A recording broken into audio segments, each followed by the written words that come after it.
So we'll start off with some quick introductions. My name is Jordan Hanna, and I've been a curriculum developer at Ozobot for almost 2 years now.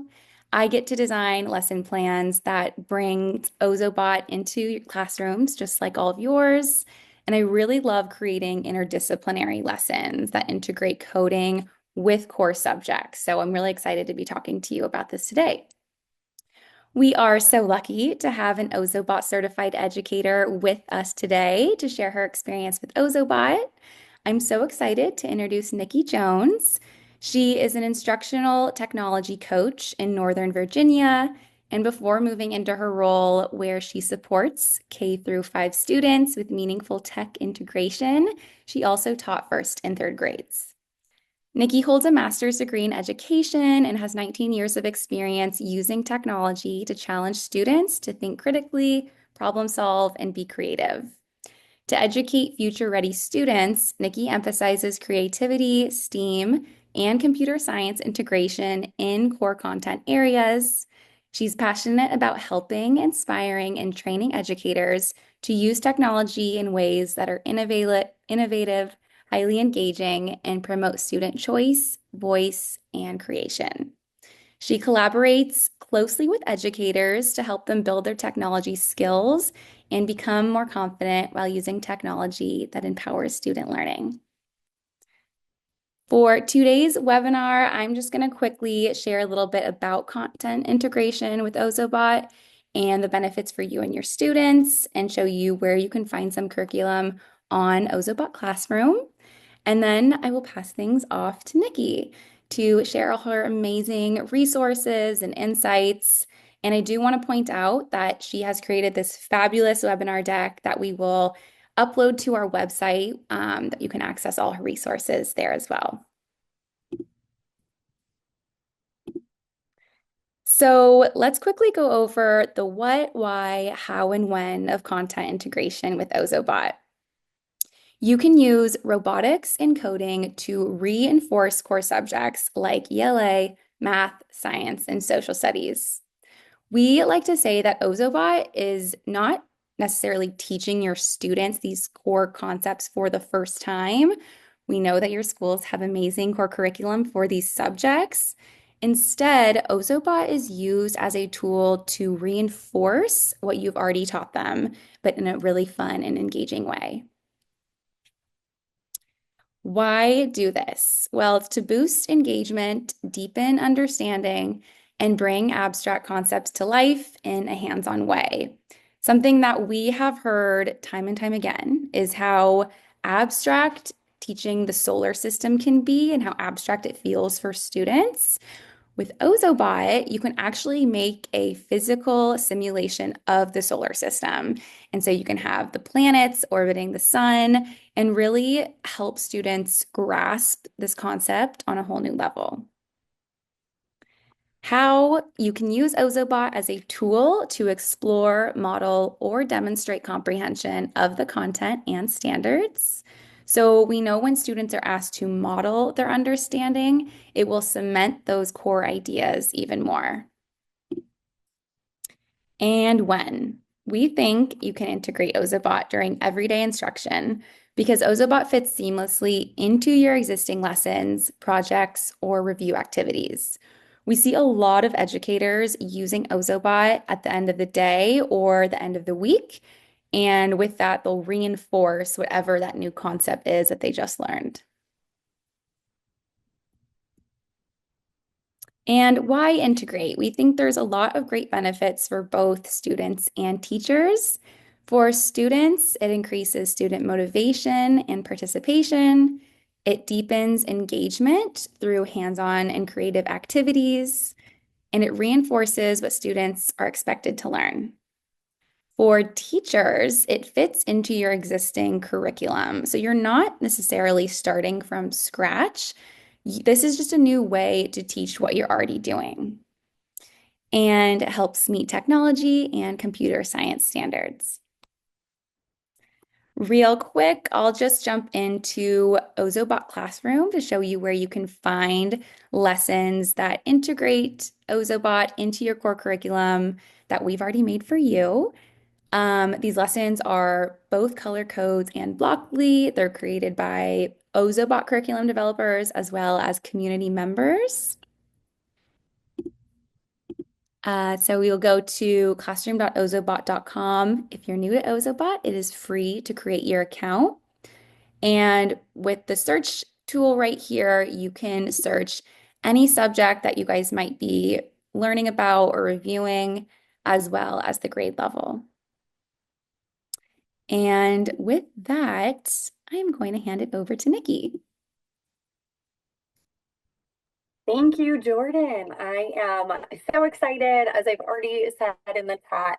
Thank you so much to everyone who is here. We know how busy this time of year is, and we just appreciate you being here and sharing your evening with us and taking this time to learn.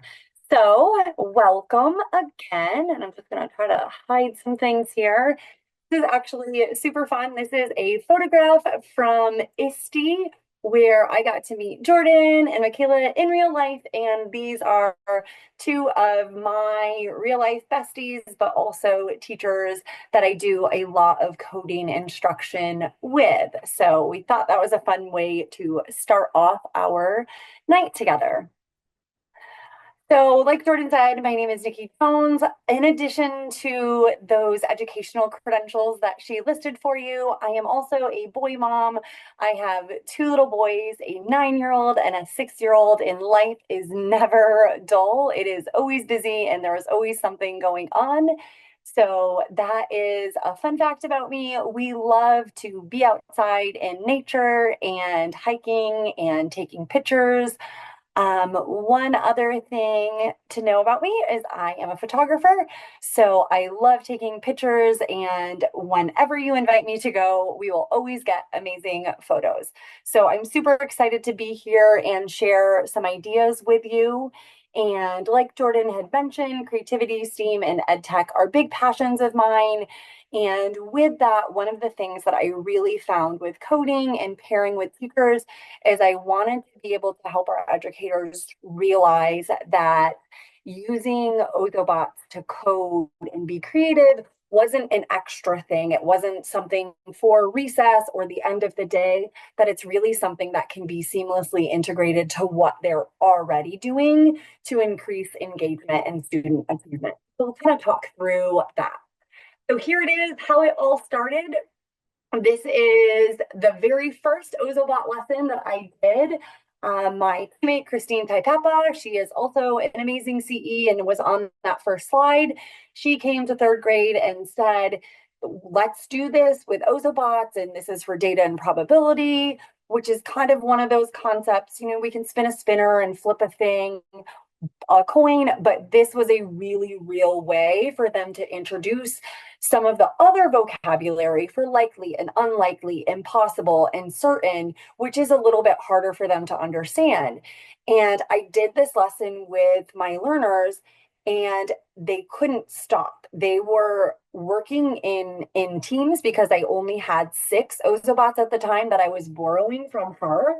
And some of my most challenging kids that were typically couldn't even work in a partnership were working as a team to get their data collected.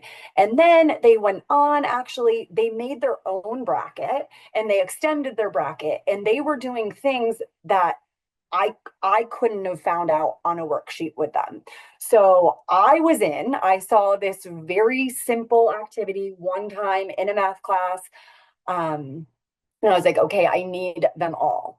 So Ozobots, they're expensive, right? So I started looking at Donors Choose and grants. So Donors Choose is where I started, and I just did 2 at a time. I put 2 Ozobots on there, and as soon as those were funded, I got 2 more. So I started with that one, and then I just kept adding 2 at a time. So even if you don't have a lot, 6 is enough because you can do it in small groups. You can do it as a center, as a station. You don't need one for everyone. You don't need one for pairs. It's lovely if you get to that and can have enough to have partners. But the way that you have your learners working on completing the tasks, they can be making their maze or completing the activity while other people start doing the testing. So even if you're doing a whole class activity, it's not necessary to have 26. Grants is another really great way to get some Ozobots and some funds. Lots of school districts have them. So our county has something called a Spark grant. Ozobot actually has a whole section on their website and some tips for writing grants and language to be used. So that's an area to look into. And then the CE program is how to get connected and get more information and maybe win yourself an Ozobot. So those are how it all started. Some pro tips for getting started is because they are expensive, I am always very careful and sure to set expectations with my learners. They need to know how the Ozobot works, how much the Ozobot costs, and what the parameters are for using it. So initially, I always start with something fun, something that is not going to be graded for content. I start very basic. And it's important that we learn, we call Ozobot a very particular guy. He likes his lines just so and his codes just so. So the pro tip is before you even get started is to practice drawing those lines and practice making codes. Always have extra white paper and extra markers and post-its or labels on hand. These are very simple ways to kind of go over mistakes and keep the learning happening if frustration arises. So this is actually part of the deck that I always use if I am introducing Ozobot to a new set of learners. And this is something that we go through. And even when I'm coming back, when they know the expectations, I just review it. So it's going over where the power button is, how to hold the Ozobot, what to do if he's not behaving in the way that we would expect, and to treat him with care. So one thing that is also super silly and funny, I will take the Ozobot out really carefully and I will pretend like he's talking to me. I'll say, oh, okay, this is Sam, and he's going to be great with you today. If it's Christmas time, I'll name them some random. And they're like, how do you know their names? So we just make it really fun and engaging for them, but they think they're always about has a name and it's always something different, but it helps them to treat it with the most respect. A few other pro tips that I have are to have learners create a plan before they get started and use pencil first. When they start with that marker, it's easy to make a mistake and it's okay if they do. You can pop a post-it note over it or a white label and it will fix it. But one thing that I found to be really helpful is to just start with pencil and then have them go back over it. Or if they have a plan or sketch ahead of time, they know what they're going to put on their large paper. And then another thing that I really loved doing, I initially started it because I couldn't be in multiple places at a time, and they want to show you their code. They get so excited, and they want you to be there immediately to see what's happening. So once we were introduced to iPads one-to-one, I started having our learners record their code. This initially was because I just couldn't be in all the places to see all of the things, but has evolved for so many reasons. It's a great way for our teachers to be able to give them a grade or feedback on their code. Also to figure out what they know and what they're explaining, why they chose certain colors or certain codes. It gives them that justification piece and really to give reasoning to what they've done. And then it also, if you don't have time to do a gallery walk, which I often like to do, it really allows for them to see each other's code. And they could also, this code, this can be shared with parents. So before, when Flip was a thing, we used Flip and had them post it there.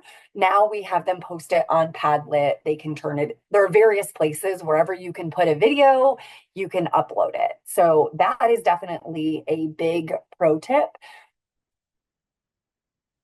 This piece Jordan touched on, but All of the ideas that I'm going to share with you were probably inspired somewhere.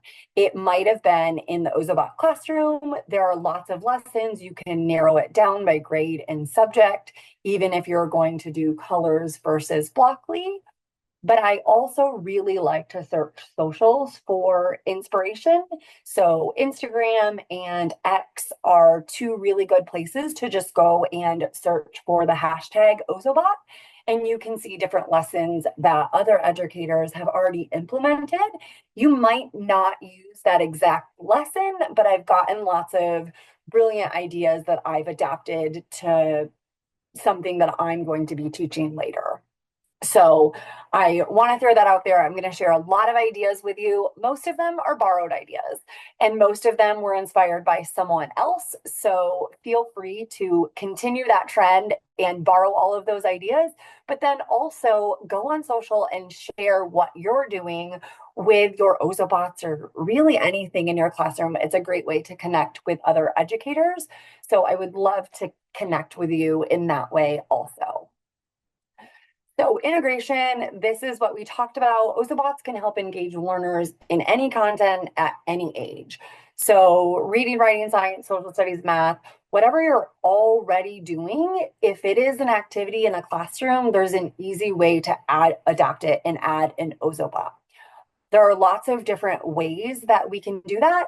Sometimes it's going to look like this middle photo and it's going to have something that's like a pre-created maze where they might do adding codes into it, and there might be some kind of, so this was, they had to solve it, and as they solved it they got different codes and they added it and the Ozobot did something. Sometimes it's going to be more like this where it is learner driven and created a free form maze. So there's lots of variations and I'm going to kind of show you a variety of those.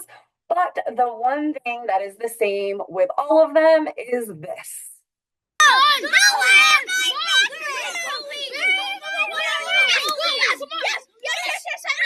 You're the winner. Yes, I made it. So this you can see is a race, and they had to meet the different criteria. They had to use the centimeter ruler. They could add codes, and they were allowed to have, I don't remember the exact total, but it was like 27 centimeters and however many codes. So something again that could be kind of boring, like we have to practice measurement. Here's a ruler. You've seen the standard lines or the different things that they have to measure, but this was a super engaging way for them to do that. I am not exaggerating when I say that is every lesson that you're able to add Ozobot to. It becomes full of life, super exciting, engaging, and some of your most reluctant learners are at the front lines, leading the learning and being the biggest cheerleaders when something like this is happening. So super exciting. We're going to walk through all of the content areas and different integration ideas for each of them. And so here we go. This is, we'll start with math. Math has my heart. It is my favorite subject. And I know it can sometimes seem like the hardest one to integrate with, but it is not. So this is a template that is called a chooser template. And when you put the Ozobot here at the start, they will drive and he's going to decide which way to go and he'll come down one of the paths. So for this, we actually were working on counting change, which again can be kind of boring, repetitive, give them a collection of coins. It's not super fun, but this, they're still using the coins hands-on with the manipulatives. They set the Ozobot down. The Ozobot is going to go and choose a collection of coins, and then they had to add up that coins to count them or make change. That's a fancy spelling for change, in case you're wondering. We'll fix it, but this is it in action. Turns around. Quarters. Okay. Yay. How many quarters? How many quarters? Please be 9. Yes. Yes. Yes. Yes. Yes. Hold on. 8 quarter. That's a lot. $2. That's $2. Okay, so put that over there. So that's $2. Yeah. Please be 9 nickels. No. 5 nickels. Okay, so they're going through different trials, and each time he's choosing a coin and then the number of coins. So then they're adding that collection and making change, adding coins. It's a really fun and engaging. They were having so much fun. It also looks at probability, which they didn't even know they were kind of dabbling in because they started realizing at the different trials what the Ozobot, there was a 1/10 chance or a 1/4 chance that he was going to pick each of the different ones. So it actually got into some higher level discussion for these second graders because of just the nature of that authentic learning that was happening. Because the conversation goes on and they were saying, when he kept saying like, please be a quarter, please be a dime. And then the partner sitting behind him turns around and he goes, you have 1 out of 4 chance that it's going to be a quarter. And that's not something that is in our second grade curriculum. And then he turns around again and he said, there's 1 out of 4 chance it's going to be a nickel. It's 1 out of 4 chance it's going to be a dime. And if you're wondering, the same thing about the penny. So it was really interesting to see that conversation evolve. And again, something that maybe would not have even been introduced, but because of that authentic learning, it took place. The next ones here are fifth grade examples. And this is looking at creating expressions. And our fifth graders in Virginia, they need to be able to create a situation that has an expression and identify the variable and what the variable represents. Super dry, super boring. We just added the Ozobot and it became very exciting, and they had to have their scenarios created and checked before they could get the Ozobot. So then there's some sort of collaboration that starts happening because they don't want to be without an Ozobot. They also don't want to hold things up. So they will start asking peers like, hey, what did you do in your expression? Or how can I change my expression? And you start to see collaboration and team teaching happening and things that, again, just wouldn't happen with a worksheet, which also could have simply figured out the objective. So for this one.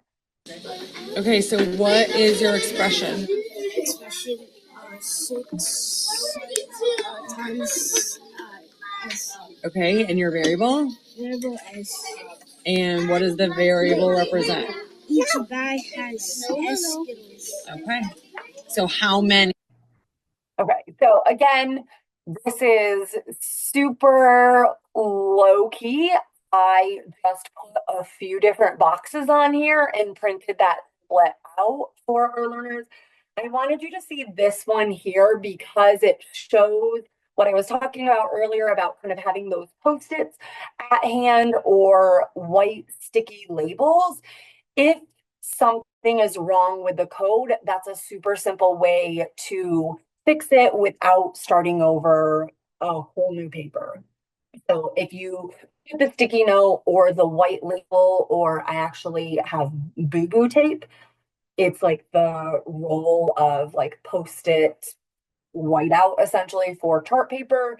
Any of those things will work. Even we've had kids get creative. They cut out a sheet of paper and glue it over top of. As long as it's flat enough, the Ozobot will track right over it and they don't have to start over. So those are a few math ideas. We're going to talk about a few more here. Next slide.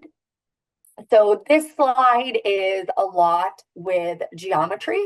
So in third grade, our learners have to know all of the regular polygons, as well as how many sides they have, and they need to be able to measure them, do area and perimeter, and I think that's the 3 things. Oh, subdivide. So this one is an example of something that's kind of already pre-created here. They had the two color codes were here, and they had to create the outside shape and then label it. So there are lots of different ways. I wanted you to kind of see what kind of templates you could provide the learners. You could have a maze already created with blank spaces for learners to add the code. It just had random code on here, and the learners had to connect to the code to make the different polygons. So that is a few different ways that you can kind of implement. So this one, that is a hexagon, I guess. 1, 2, 3, 4, 5, 6. I want to make sure I provided a correct example. It looked a little funny, but they need to know regular and irregular shapes. So then we also got into measuring to the nearest ½ inch and the nearest ½ centimeter. So those are all examples of that. And then this one is one that when I had talked at the beginning, a pro tip about giving them some criteria in that planning page. So they had to create a polygon with a black Ozobot marker and then subdivide it into at least 3 parts using a red, green, or blue marker. So Ozobot, if you are new, line coding is my favorite, but the Ozobot will follow black, red, green, or blue lines. His LED lights will also change those colors. And so they had to subdivide in that manner. They had to label each polygon, add 2 speed codes, and a special move. So giving them this plan ahead of time, it really makes sure that they're hitting those instructional pieces. And it would be easy for them to start drawing something wild and have a party with the Ozobot. But I feel like when we provide this structure for them, it really helps to stay on track with the learning goals and allows both our teachers and educators to know we're not just playing with the Ozobot, we are using it to enhance our instruction. So with this, the other thing about this is if your learners run out of time, this is a great way to carry it over into a second session.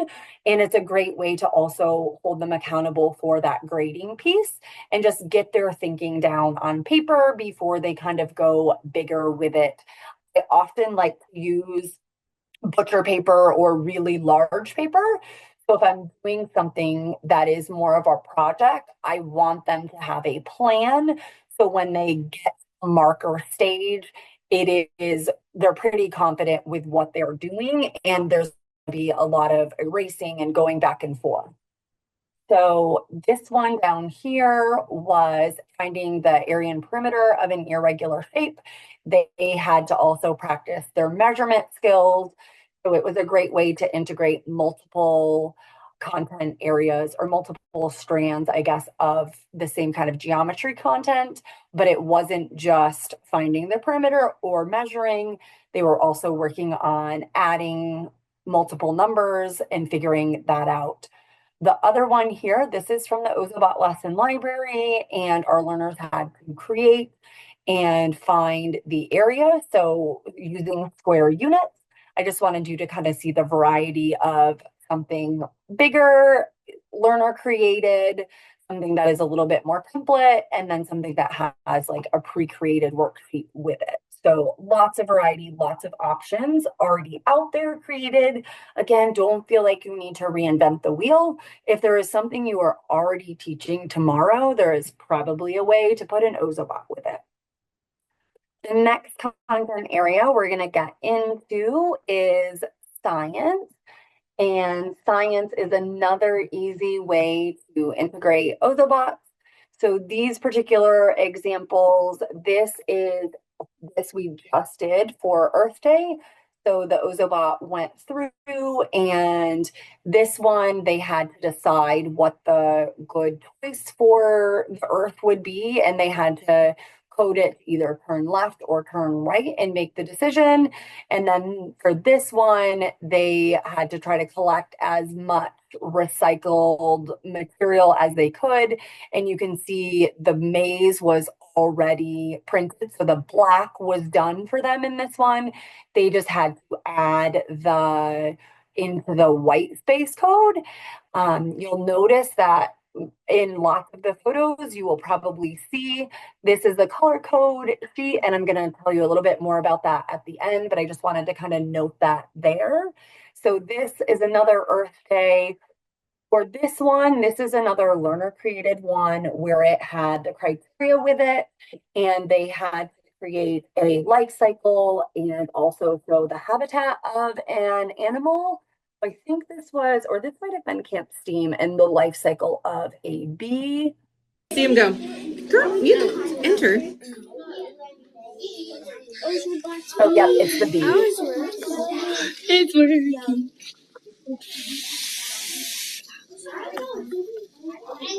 So actually, this is the Ozobot.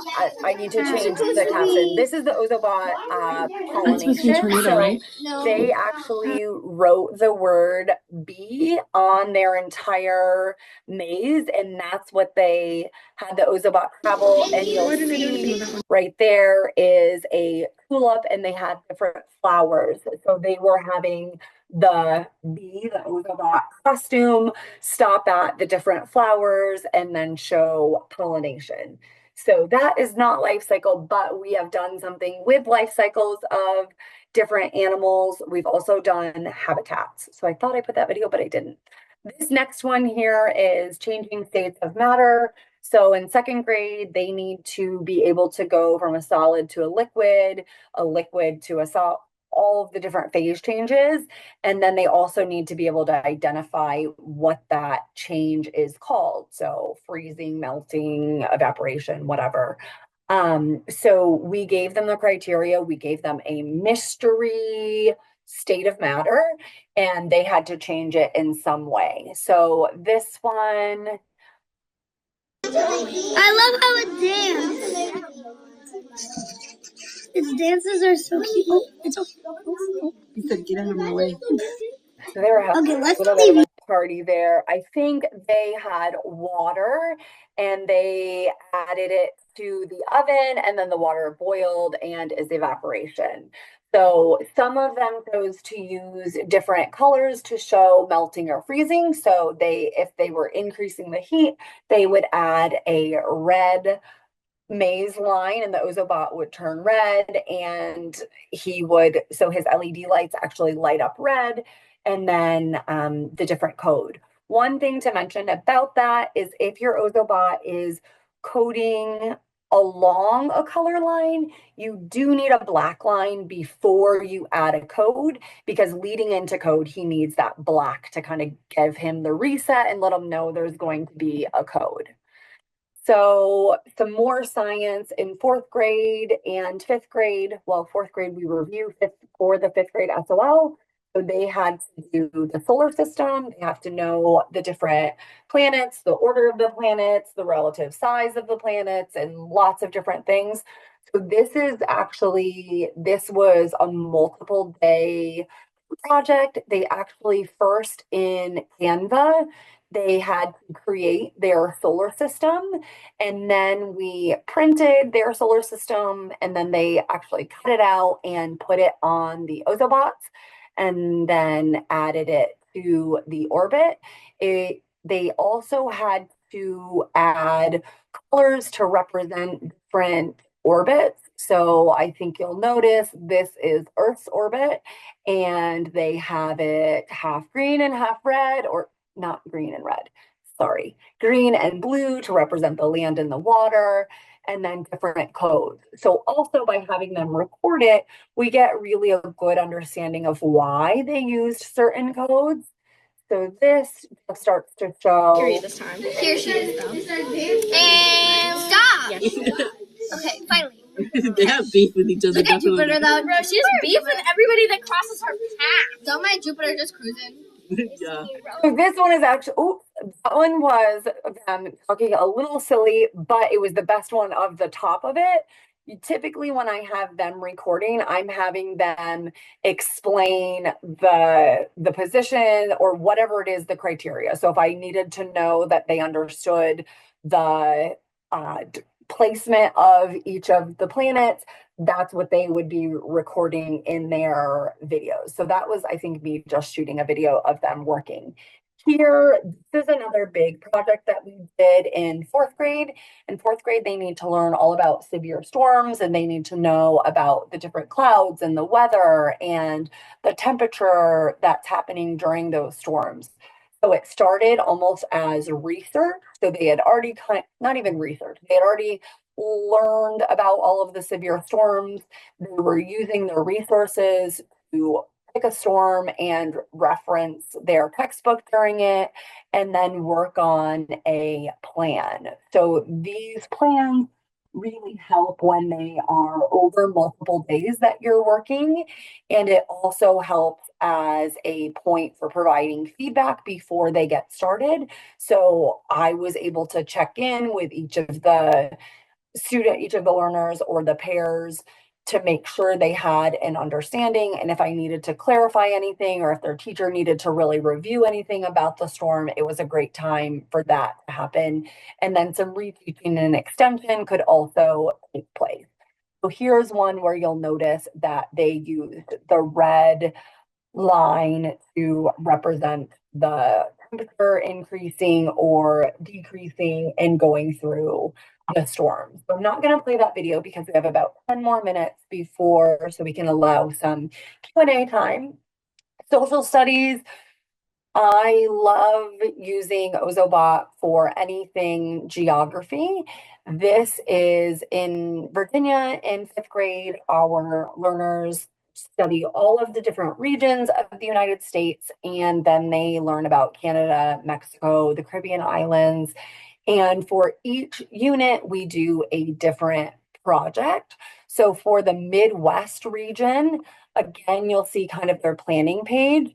This is the research that they did about their state. So each partnership got assigned a state and they researched their state. Then they got a puzzle piece, and this puzzle piece was their state, which eventually fit together as an entire map of that region. But this state had a entry point and a exit point. It just had a little black line for exit and entry, and they had to send their Ozobot through as a tourist to visit their state. And then we also had them to give a souvenir to the Ozobot, so they had to really have a deep understanding of the state and to be able to decorate it or design it, I guess, if you will, to represent the state. And then there was some inferencing and some really deep discussion that happened as the Ozobot was traveling. Our learners had a journal that they had to take notes in, and it was like, what do you observe? What is a landmark? What is a souvenir you're taking home? So it went beyond just making the maze, putting it together and sending our Ozobot. We had them really looking at each other's maps and each other's codes, and they were able to, they said like, oh, we see a field, we see a field, we see a field, we see a field. There's lots of fields in the Midwest. There must be lots of farming. And they were able to come up with some really great inferences that they could have read in the book, but the chances of it actually sticking with them is probably slim. And then they thought it was so funny, but the Ozobot ended up ending in a cornfield in Iowa. So he just got stuck. Now, it seems something so insignificant, but that is something that our learners are remembering about the Midwest. And it's something that's probably going to stick with them more than if they would have just read that in their textbook. So geography is a really simple way to integrate the Ozobot. These are two other examples. This is actually a pre-created map, and it's just printed on legal paper. I have done others that are like multiple pages that come together and kind of make a bigger map that are already pre-created. This is an example of that criteria. Again, I really like to give them that so there is structure for what they are doing and what the expectation is with the Ozobot. So in second and third grade, they have to know the continents and oceans and be able to label them. So this one, they had to have the Ozobot, I believe, visit two different continents, travel through an ocean, and it all needed to be labeled. This one, the first time I did it, I learned the hard way.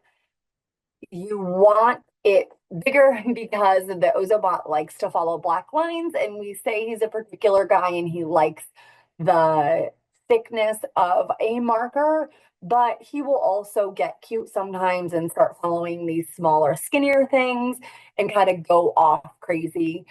But that also ends up being great conversation, and learners will have a happy time with that accident.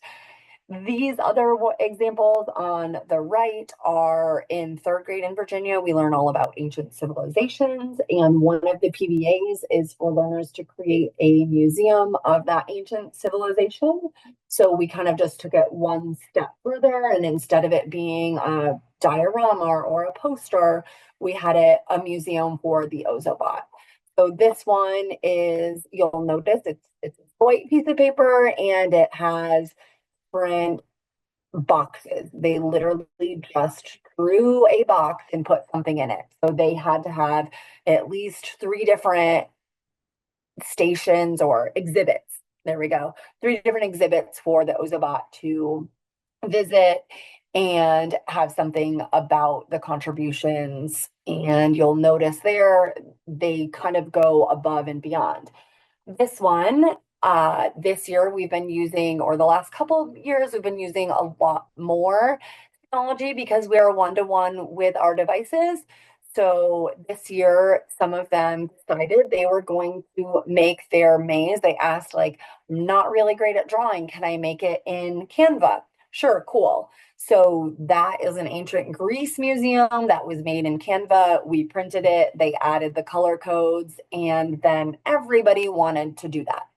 I had another friend want to make his own outline of ancient Mali. Ancient Mali looks like a toilet, in case you haven't noticed. So we thought it was hilarious to have the Ozobot travel. This is a friend that is more quiet and reserved, and I wouldn't even know that he fully understood about ancient Mali and the importance of trade and the river and the gold and the salt, because he's typically super reserved, very quiet, does what's expected of him.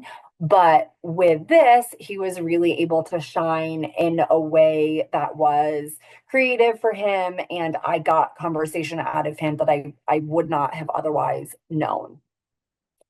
Language arts is one of the harder areas, I feel like, for me, and especially in Virginia with the new VLA and the implementation of HMH and our curriculum.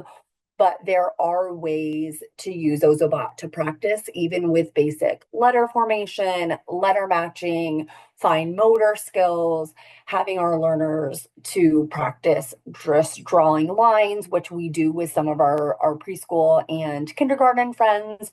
So anything that you can already do, you can add an Ozobot to it. It just makes it that much more exciting and engaging.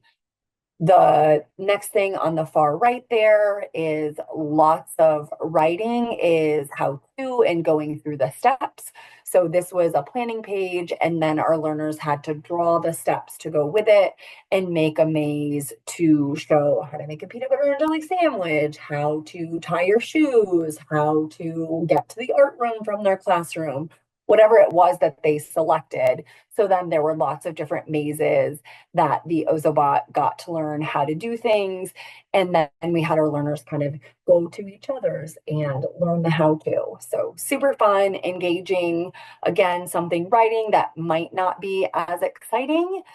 This one is story retelling, looking at beginning, middle, end. We had our learners actually draw the character. They can change the line to show the emotion of the character at that time, how characters change over time, conflict resolution, multiple different ideas. This one was a book review, so they had to fill in the characters setting their favorite part and give it a star rating, and then draw the Ozobot on a maze through it. So lots of simple ways. Most of the things that I create, I just create in Canva and I'm able to print them out and share them with my learners. But if you have something you've already done, there is an easy way to adapt it with Ozobot. So that is exactly our mark. I'm going to quickly show you one more thing and then we will have time for some Q&A. So these are my Ozobot buckets, and inside of the buckets, they just have handles, so they're portable. I always have sets of the markers already in baggies. So if you purchase them from Ozobots, they come in a box. They rip the box falls apart. I just put them in a plastic bag and keep them separate so it's easy for passing out. So right here, you'll notice there are just plastic bags of markers. I also have these little bags I got on an Amazon deal, and now I've slowly switched over. So some of the other things in here I always have extra markers. So black is one that runs out quick. I just always have a bag with extra. I have all of the markers, but definitely black in there. There are the Post-it notes and white labels in this one. And then in this one, I have some pre-printed sticker codes or code boxes. And this is a great scaffold if you have someone that struggles with fine motor or making the codes, or sometimes you just have a kid that's having a bad day and this is an unnecessary stress. So I will let them use those pre-printed code stickers in their maze. And then there's always white paper in there. I also like to carry the charger with me. This is one of the larger charging bricks that they all come in. And then inside of this folder, which I don't have listed here, so silly. No, yes, right there, is a printed code sheet. So I've printed several of these, laminated them so they last over time. And those are just in that folder and readily available. So when my learners are working on anything, they get a bag of markers, a code sheet, and then they will come and get the Ozobot as needed.